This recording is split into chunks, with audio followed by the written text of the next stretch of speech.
Hello बच्चों, let us read the question first. Statement type का question है, हमें स्टेटमेंट 1 स्टेटमेंट 2 दिए है। स्टेटमेंट 1 बोल रहा है opening of the spiracles is regulated by sphincters.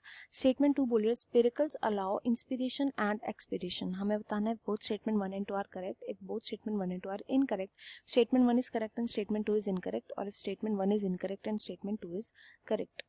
तो यहाँ पर जो हम की कंसेप्ट पढ़ेंगे वो होगा respiration in cockroach। ये स्टेटमेंट्स रेस्पिरेशन मतलब जो कॉकरोच के अंदर रेस्पिरेशन होती है उसके स्टेटमेंट उसके रिगार्डिंग बोली गई है। स्टेटमेंट 1 की अगर हम बात करें तो बोल रहा है कि जो ओपनिंग होती है स्पिरिकल्स की, it is regulated by sphincters. अब देखो ये स्पिरिकल्स होते क्या है, तो हर ऑर्गेनिज्म अपने अंदर जो होता है उसको गैसेस एक्सचेंज करना पड़ता है। गैसेस एक्सचेंज जो होता है, गैस का एक्सचेंज, अगर हम कॉकरोच के रिगार्डिंग में बात करें तो ये होता है स्पेशल ऑर्गन से जिनको हम बोलते हैं spiracles and network of trachea ये प्रेजेंट होते हैं एंड ये हेल्प करते हैं गैस एक्सचेंज करने में इन कॉकरोचेस।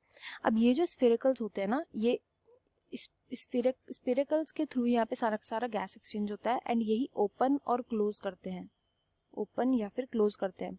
ओपन या क्लोज इसलिए करते हैं ताकि ये जो अमाउंट ऑफ वाटर लॉस है, अमाउंट ऑफ वाटर का लॉस इससे कंट्रोल कर सके एंड जो गैस एक्सचेंज हो रहा है उसे कंट्रोल कर सके। तो दो चीज़ों को कंट्रोल करते हैं ये इन स्पेरिकल्स को ओपन या क्लोज करके। अब जब ये ओपन या क्लोज हो रहे हैं तो ये किसी चीज़ के थ्रू होंगे। किसके चीज़ कंट्रोल होते हैं? ये स्फिंक्टर्स के थ्रू। इन स्पेरिकल्स पे स्फिंक्टर्स प्रेजेंट होते हैं एंड ये स्फिंक्टर्स कंट्रोल करते हैं opening and closing of these spiracles. तो इसलिए जो स्टेटमेंट 1 लिखा है ये करेक्ट लिखा गया है। सेकेंड स्टेटमेंट पर आता है, वो बोले spiracles allow inspiration and expiration. तो देखो इंस्पिरेशन का मतलब क्या होता है?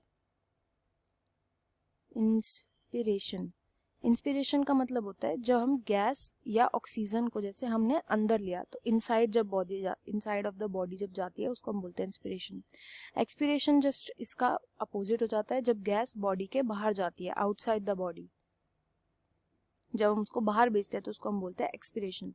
तो स्फिंक्टर्स, ये जो स्पिरिकल्स होता है, स्पिरिकल्स के थ्रू ही जो गैस होती है वो अंदर आती है, गैस होती है बाहर जाती है। तो स्पिरिकल्स ही कंट्रोल करते हैं इंस्पिरेशन एंड एक्सपिरेशन कॉकरोच के अंदर। इसलिए स्टेटमेंट 2 भी करेक्ट है। तो यहाँ राइट आंसर हो जाएगा option A, both statement 1 and 2 are correct. I hope you understood well. Best of luck and thank you.